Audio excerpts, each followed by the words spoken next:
Sziasztok! Ebben a videóban a túrabakancsokról lesz szó.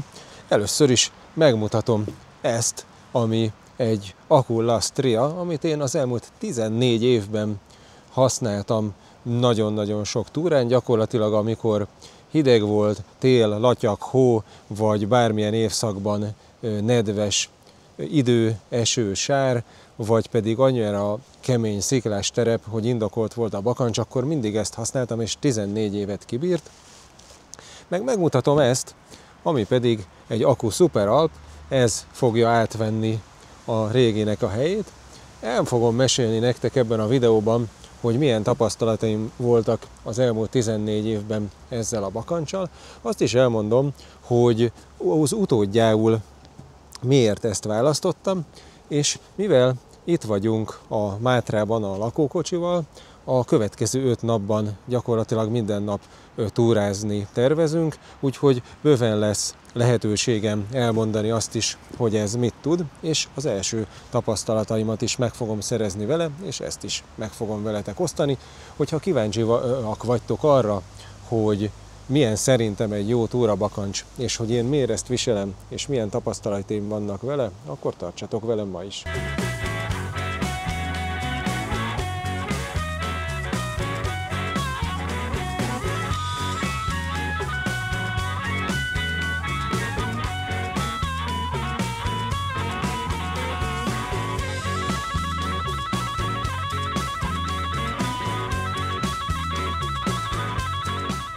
Ebben a videóban arra nem akarok kitérni, hogy túracipő vagy túrabakancs, ez két külön műfaj, és igazából mindegyik másra való, de erről fogok készíteni egy külön videót, mert szerintem megéri róla beszélni, hiszen aki kezdő túrázó, annak sokat segíthet, hogy el tudja dönteni, hogy neki mire van inkább szüksége, illetve el tudja dönteni, hogy neki mind a kettőre van szüksége.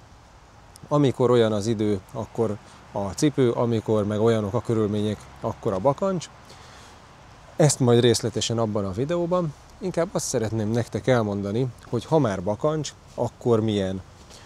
Ez a kettő valójában nagyon hasonló kategória, ugyan ez a Lastria, ez hasított bőrből van, de valójában egy ilyen közepesen merev bakancsnak számít, ez nem magas hegyi, hanem inkább az ilyen hátizsákos túrákhoz való bakancs. Viszont az mind a kettőre jellemző, hogy Gore-Tex membrán van bennük, tehát teljes mértékben vízállóak. Ezt tanúsíthatom is, ez a bakancs, ahogy mondtam, 14 évet szolgált engem, és gyakorlatilag azóta sem, még most a jelenlegi állapotában is pedig, hát azért látszik rajta, hogy azért ez nagyon sok mindent megélt, meg kibírt az elmúlt időben, ez most sem ázik be egyáltalán, pedig aztán tényleg 10 centis sártól kezdve a hóban, télen is, a téli túrákon is ezt szoktam használni, patakátkeléseken, meg minden kapott bőven, és nem ázik be. Ez az új, ez viszont ebből is létezik, a Super Alpból is létezik hasított bőr változat, ez viszont nem az, ez egy ilyen, hát teljes mértékben szintetikus anyag. Mostanában az Acunál is rámentek már arra, hogy hát szerintük ez környezetkímélő, meg vegán, meg nem tudom én, nem kell hozzá állatokat megölni. Nyilván ezek is fontos szempontok lehetnek, de én azt mondom, hogy ha meg lehet csinálni szintetikus anyagból ugyanolyan tartósra és ugyanolyan jó tulajdonságokkal rendelkezőre, akkor tulajdonképpen én ezt teljes mértékben el tudom fogadni, úgyhogy kíváncsi vagyok, hogy ez hogyan fog teljesíteni. A bőrváltozat 10 euróval olcsóbb is ráadásul, úgyhogy nem is csak az van, hogy csinálnak szintetikust, és akkor az olcsóbb, nem, a szintetikus verzió az drágább, de lényegében hasonló kategóriájú bakancsok, ez is egy ilyen közepes keménységű, ez egy picit merevebb, és egy nagyon picit, látod, egy nagyon picit magasabb a szára, de nem sokkal. Ez a Super Alp, ez erre azt mondja a gyártó, hogy az ilyen hegyi, hátizsákos túrázásra való, ez egy kicsit hegyesebb, sziklásabb terep, pen is megállja a helyét, ez meg inkább kicsit ilyen általános célú vízálló túrabakancs.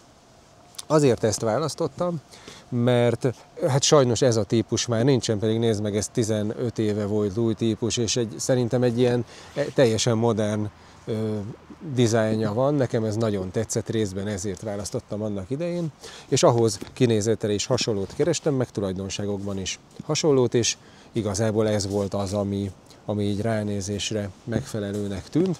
Ezt büszkén hirdetik, hogy Olaszországban készül.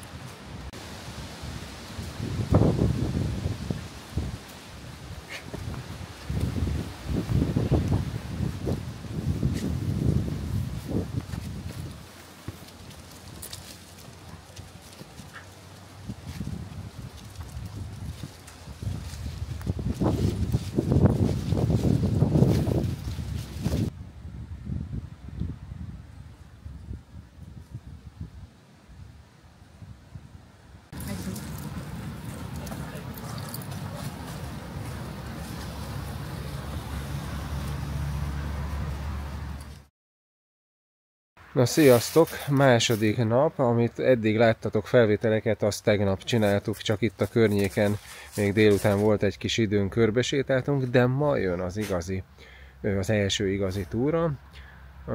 Elindulunk innen a Görgő Bikki pihenőben, állunk a lakókocsival, itt éjszakáztunk, teljesen jó ez a hely, itt már 2 évvel ezelőtt is eltöltöttünk több éjszakát ugyanígy, és senki sem zavart, és vannak padok, meg ott a túloldalon, nem tudom mennyire látszik, van egy ilyen kis esőbeálló házikó is, szóval ez egy ilyen viszonylag nagy pihenő. Ma elindulunk föl a Kékestetőre, ez egy körülbelül olyan 16 kilométeres túra lesz, de több mint 700 méter szinttel, patakátkeléssel, meg mindennel, úgyhogy szerintem most azért a táv miatt is, meg a terepviszonyok miatt is, meg 2 napja elég nagy eső volt, tehát sár is lesz, kiderül, hogy mit tud a bakancs, meg az is kiderül, hogy így elsőre tegnap egy 4 kilométert mentem benne, az alatt tök jó volt, de hogy így egy ilyen hosszabb távon, így elsőre úgy, hogy még úgymond nincs betörve, hogyan érzem magamat benne. Én úgy éreztem tegnap, hogy igazából ezt nem kell betörni, már most is elég kényelmesnek tűnik, de majd meglátjuk. Na gyertek!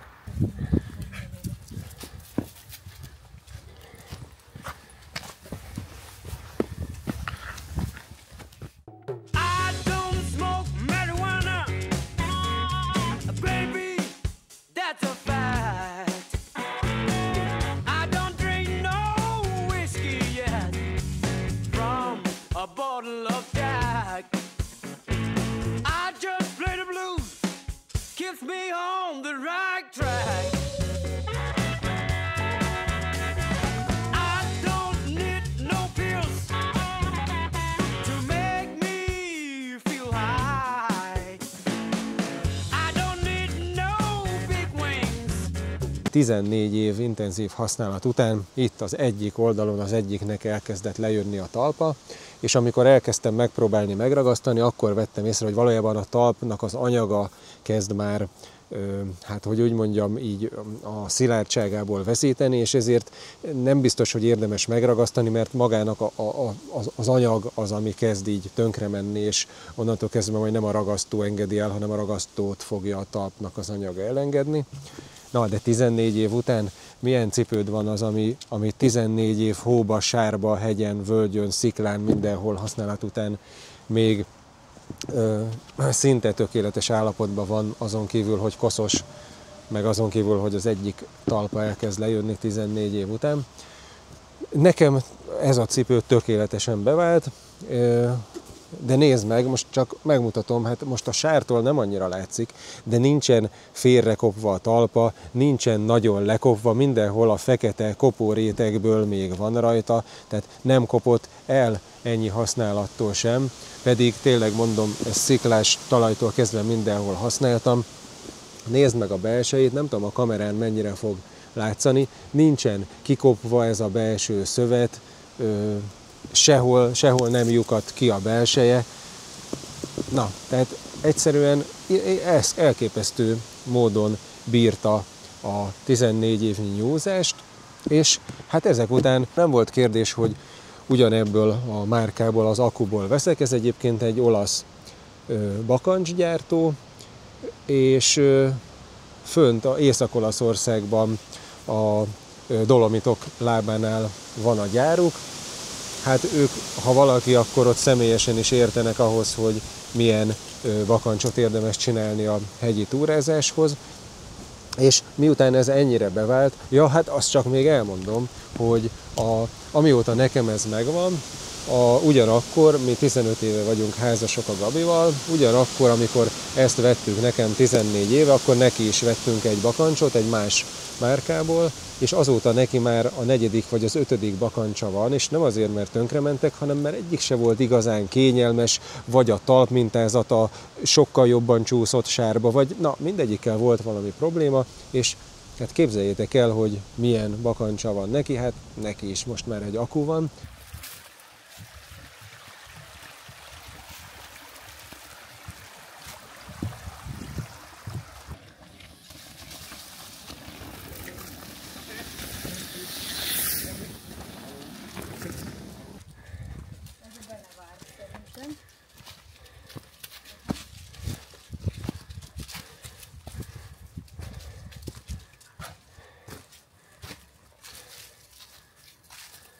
Csovánka fia János.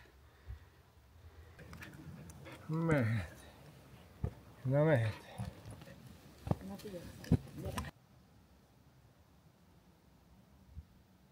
Hát lehet, hogy ez volt a fürdőszoba, eredetileg is ki tudhatja. You make me wanna fly. I just let myself go, and my heart will make you cry. Yes, it will.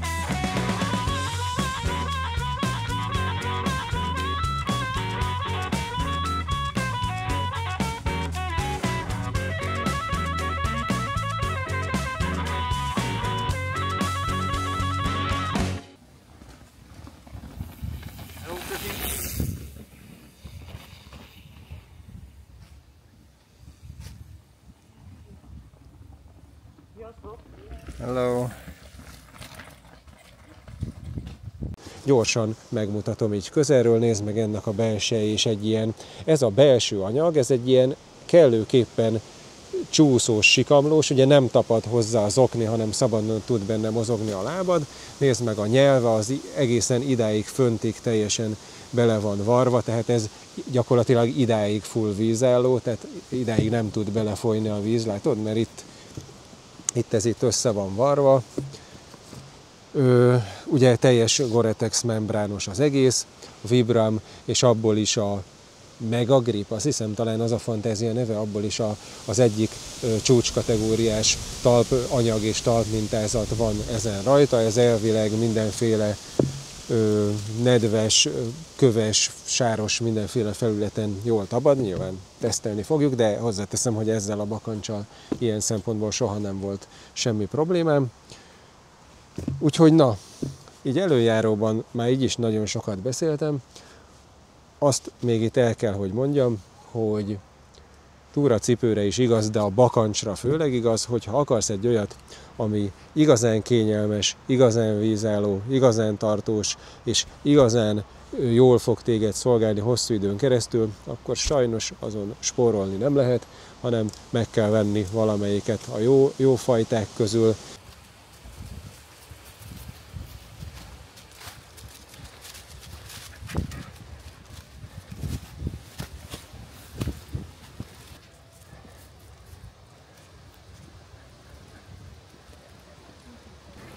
Na és ez van mindig, amikor olyan helyre érünk, ahol van a közelben parkoló, akkor ez történik,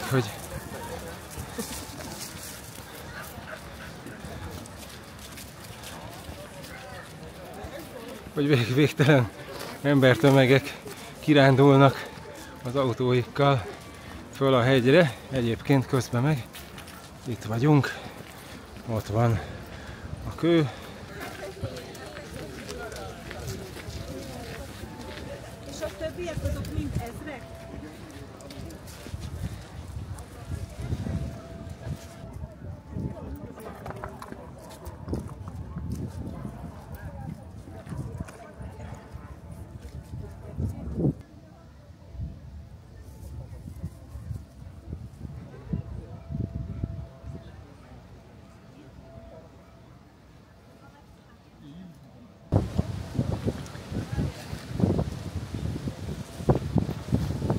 Mivel rendesen sorban állás van a kővel való fotózkodáshoz, ezért mi most nem fogunk beállni a sorba.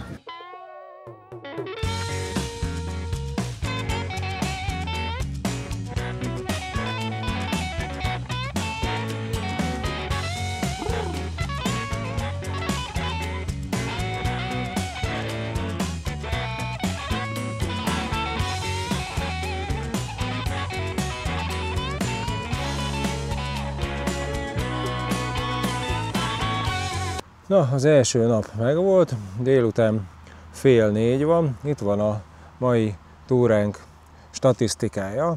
Hát 17,34 km lett a végére egy kis mátraházai kitérővel. Több mint 5 órán keresztül gyalogoltunk végig az Aku Superalpban, és gyakorlatilag annyit tudok róla mondani, hogy még csak igazítani se kellett a fűzésen.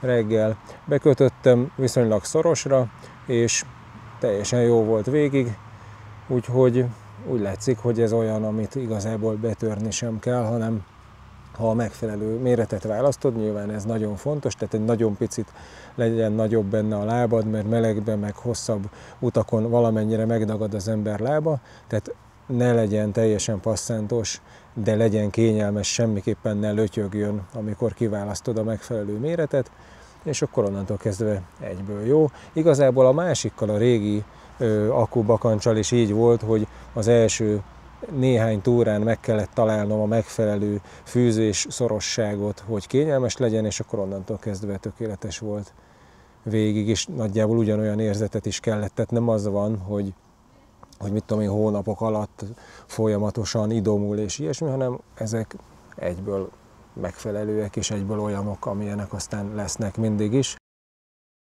Na, sziasztok! Hát tegnap végül is nem túráztunk, mert ugyanis Magyarország tengerszint feletti magasságban, legmagasabban főzött sörét elkészítettem itt a Kékestetőtől pár száz méterre, erről egy külön videó lesz.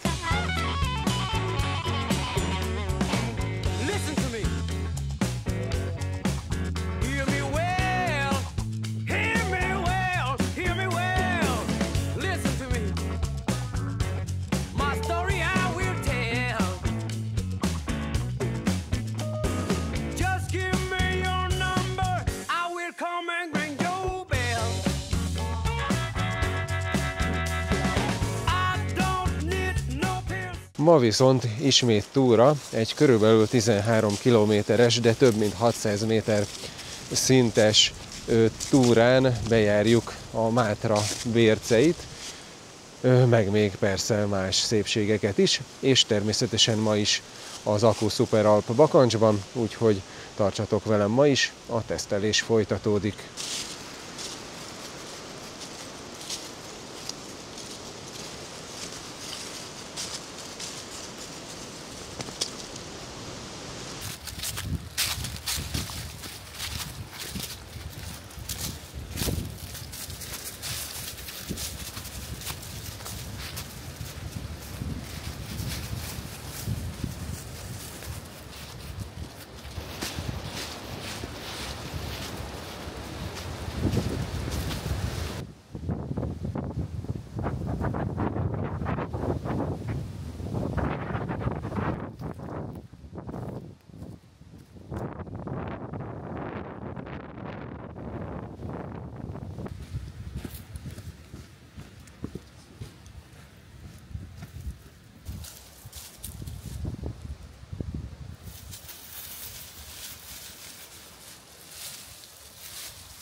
Na most az van, hogy a Locus Mapben terveztük az útvonalat, és ugyan nem jelölt turista utat, de egy ilyen valami fajta ösvényt jelölt erre. Hát már eleve itt, ahol lejöttünk, itt se volt, de most meg eljutottunk odáig, hogy nézd meg, mi van itt szembe. Hát ez egy ilyen egybefüggő ilyen cserjés, és nem látok sehol benne utat, úgyhogy ez ilyenkor szívás, mert arra fölfelé van vagy 80 méter szint szerintem, amit lejöttünk. Erre viszont, amerre tovább kellene haladnunk, nem messze, elvileg van egy útkanyarulat, csak odáig nem tudom, hogy tudnánk eljutni. Néha van, amikor ilyen szívás van. Na, végül is úgy döntöttünk, hogy fölmegyünk vissza, és egy jó darabon egy másik útvonalat kell választanunk, mert ez járhatatlan, és ennek örömére elkezdett esni az eső, úgyhogy gyönyörű. Na mindegy, hát van ez így néha.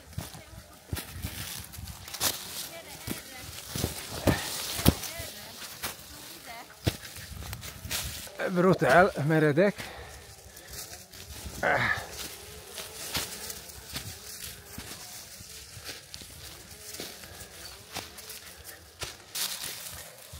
Itt látod a talajnak a dőlésszögét, mert a kamera vízszintesen áll.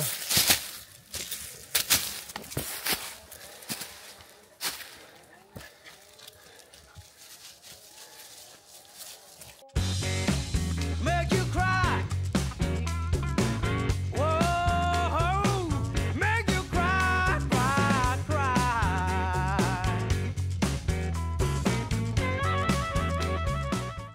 Na, mehet. Hapi. Hapi. Ja, ide. Akkor. Gyere, cucu.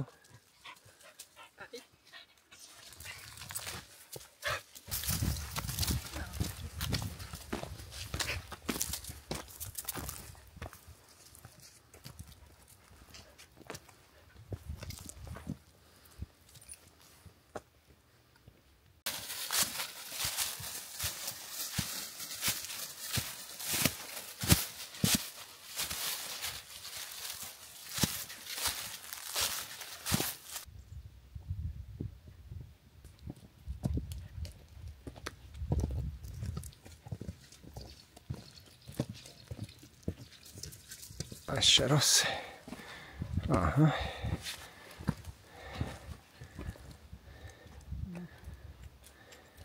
Milyen felhő.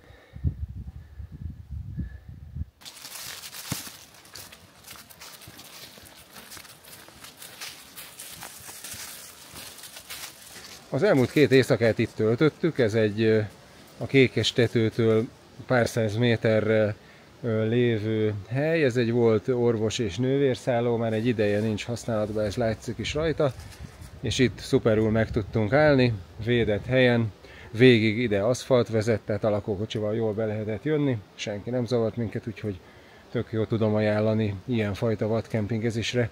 Mára ennyi, a Bakancs. Ma is nagyon jól teljesített, holnap jön még egy túra, és annak a végén mondok majd egy összefoglalót a tapasztalatokról, meg megmutatom azt is, hogy hogy viselte ezt a néhány napnyi eléggé intenzív túrázást. Találkozunk holnap.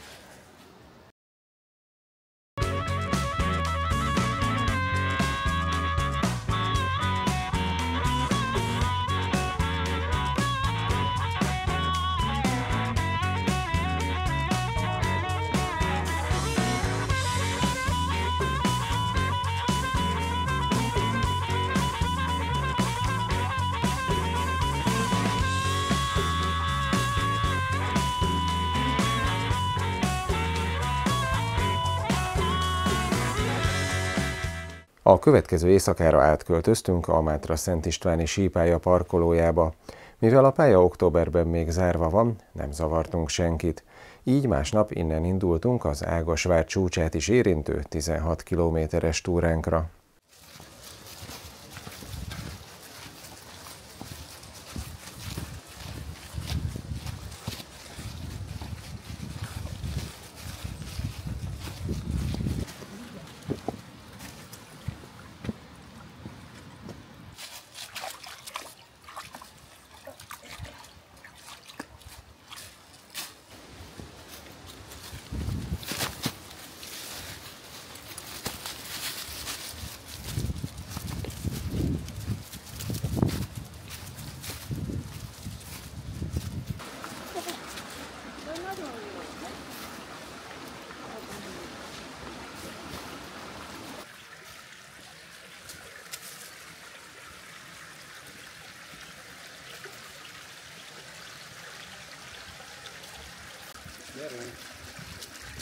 Gyere, fotó erre!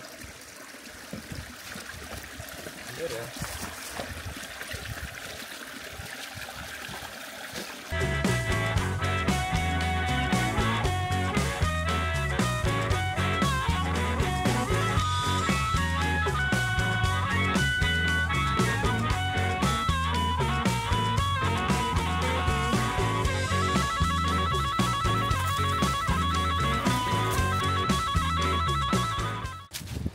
Adj! Adj! Na menj!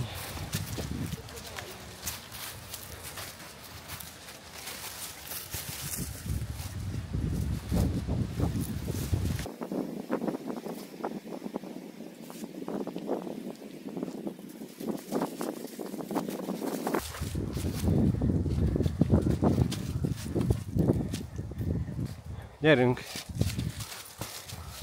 Hogy ez az? Jaj, cacaka!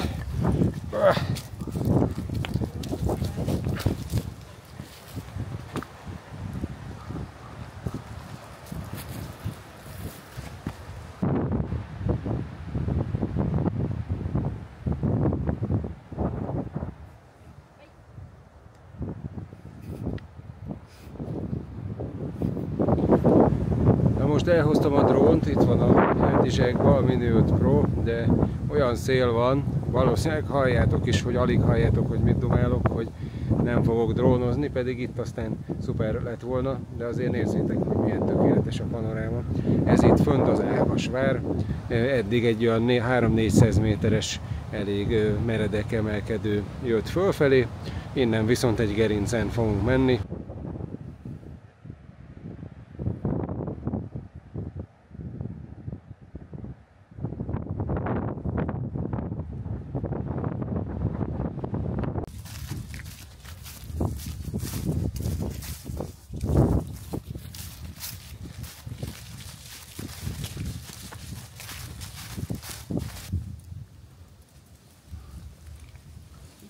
Cucu, nem előzöl, nem érted?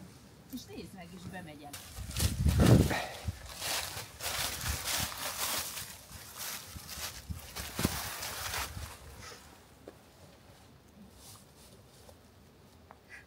Na?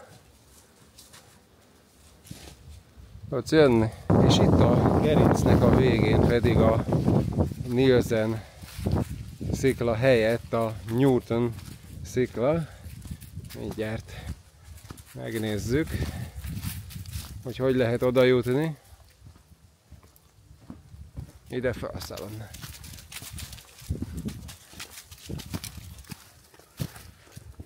Itt van. Itten van. Ő az. És elvileg ide van vésve, hogy Newton hitétől mentsen meg az Isten. Tehát ugye a gravitációtól, mert hogy itt egy nagyon mély szakadék található. A legenda szerint valaki egyszer ide leesett, és az ő barátai vagy ismerősei vésték ide a sziklába ezt az intelmet a gravitációval kapcsolatban. Yes, it will.